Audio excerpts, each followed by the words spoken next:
Pedro chorou, mas não desistiu. Estudo Bíblico Católico, Marcos 14:15.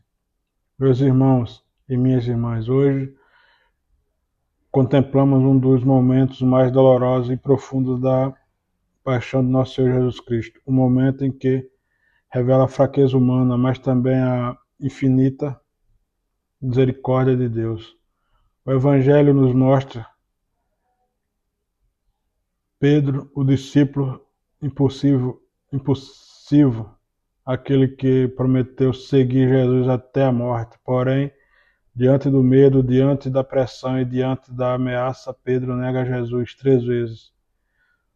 Quando a criada reconhece e diz: Tu estás com Jesus o Nazareno, Pedro responde: Não o conheço. E logo o galo canta. Naquele instante, Pedro se lembra das palavras do Senhor. O Evangelho diz que ele caiu em si e começou a chorar. Pedro representa cada um de nós. Quantas vezes negamos Jesus? Talvez não com palavras, mas com atitudes. Quando temos vergonha da nossa fé, quando deixamos de defender a verdade, quando escolhemos o pecado, quando abandonamos a oração, quando nos afastamos da igreja. Pedro amava Jesus, mas era fraco. E isso nos ensina algo importante. Amar a Deus não significa que nunca iremos cair. Significa levantar-se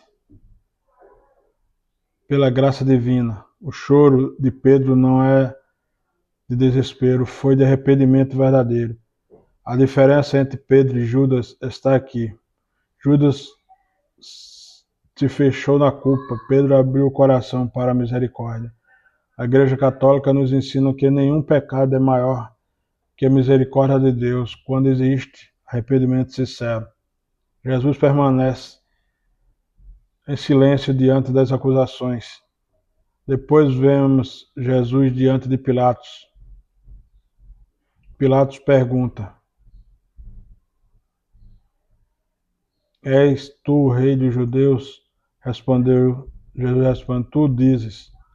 O sacerdote o acusava de muitas coisas, mas Jesus quase não responde. Pilatos até se admira do silêncio de Cristo. Esse silêncio não é fraqueza, é entrega. Jesus ensina que sua missão era salvar a humanidade. Através da cruz, ele aceita a humilhação, a zombaria e o sofrimento por nós, por amor a nós. Enquanto o povo escolhe Barrabás, o inocente é condenado. Aqui existe uma pergunta importante para nosso coração. Quando estamos escolhendo em nossa vida Cristo ou o pecado, a verdade é ou a conveniência, o Evangelho ou o mundo. Muitas vezes fazemos como aquela multidão, gritamos: crucificai-o.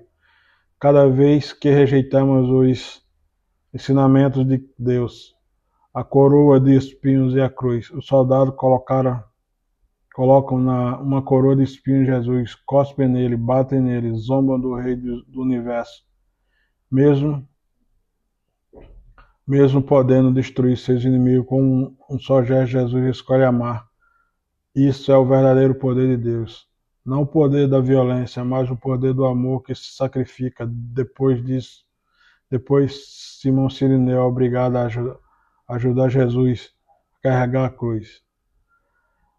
Na vida cristã, também somos chamados a ser sirineus, ajudando quem sofre, carregando o peso do próximo, consolando os feridos, permanecendo firme na fé. Jesus diz: quem quiser me seguir, tome sua cruz. A cruz não é um sinal de abandono, é o caminho de salvação. O amor que venceu a cruz no Calvário, Jesus é crucificado, mesmo ferido, humilhado e abandonado, ele continua amando. Cada prego, cada ferida, cada gota de sangue tem um nome. O nosso Cristo morreu para abrir as portas do céu para nós. Aqui está a grande mensagem desta passagem. O pecado não é não tem a última palavra. A misericórdia de Deus tem.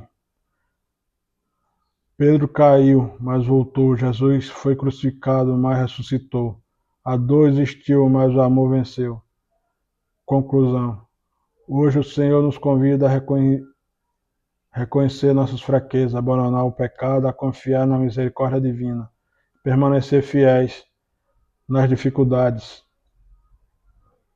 Se Pedro chorou e foi restaurado, também nós podemos recomeçar, porque Jesus nunca desiste daquele que o ama. Amém.